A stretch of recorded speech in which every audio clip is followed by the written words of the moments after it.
I'm Laura Vitale, and on this episode of Laura in the Kitchen, I want to show you my recipe for cream of broccoli soup. Now, I've had the soup requested here for so long, and I figured it's time to share with you. Now, my cream of broccoli soup is actually really quite lean because I'm a big believer in wanting the broccoli to shine. I don't want to cover it with flour and butter and cream. So we are going to do a really nice light version of it. It's my all-time favorite, and I'm a real snob when it comes to cream of broccoli soup because I just feel like it can be so, like the flavor of broccoli can be so overpowered by other things. So that's why I wanted to share this recipe with you, and it's so easy and simple. You'll need just a handful of ingredients, and the first is some fresh broccoli florets. Now, I like to leave the stem, a little bit of the stem on, because this is really edible. Not the very end, but about 1.5 inches or so from the top of the floret is perfectly edible, and you should use that. What I have here is my magical ingredient, which is a medium, well, for this recipe, it's just a medium potato that I've peeled and I've diced into, chopped in pretty big pieces. I also have got some onion, I've got some celery, and a few big cloves of garlic. You'll need some stock of your choice. I'm using chicken because that's what I have on hand. You could use vegetable stock, that would work great. And you'll need some salt and pepper, a touch of olive oil, and some reduced fat half and half, which I have in the fridge for now. We'll bring it out in a little bit later. So the magical ingredient here is the potato. The potato is going to thicken the soup without us having to make a roux with butter and flour and adding cream. It's going to give you a real nice velvety texture, but with just using a potato. I read about this tip in a vegan cookbook a long time ago, and I thought it was absolutely brilliant, and I started doing that ever since, and I just haven't looked back because it works really well.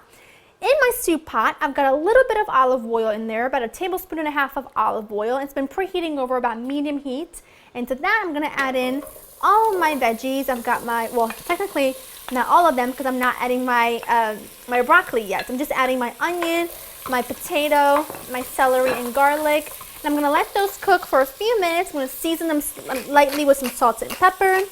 Well, I go heavy on the pepper, and then we're going to do light on the salt.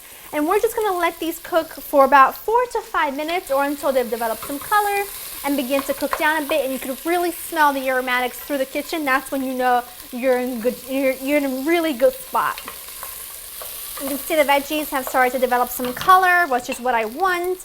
Adding in my broccoli.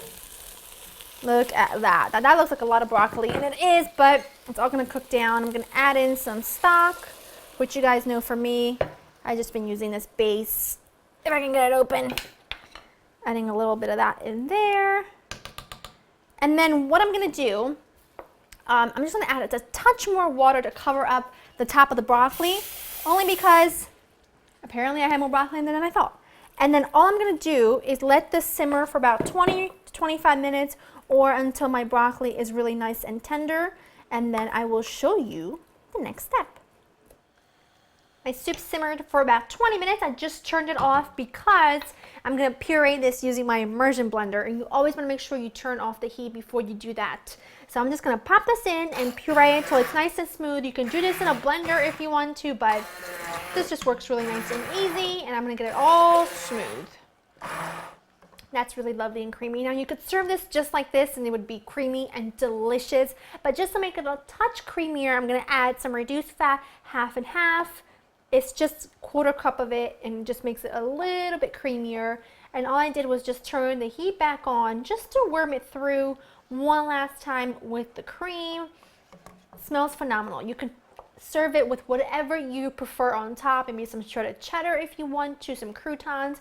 I'm going to serve it just as is. I have adjusted the seasoning according to my taste.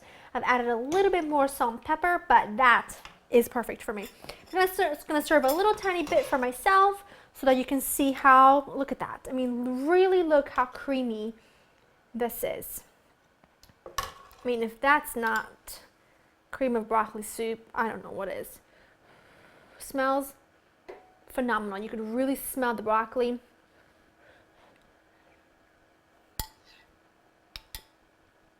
That is perfect. That is as good as cream of broccoli soup is gonna get, and it's really like easy. Doesn't take a long time. It's good for you. It's creamy. It's thick and delicious, nice and rich, but really, really, really good above everything else. Go to laurainthekitchen.com to get this recipe. I hope you enjoy spending time with me, and I'll see you next time. Bye bye.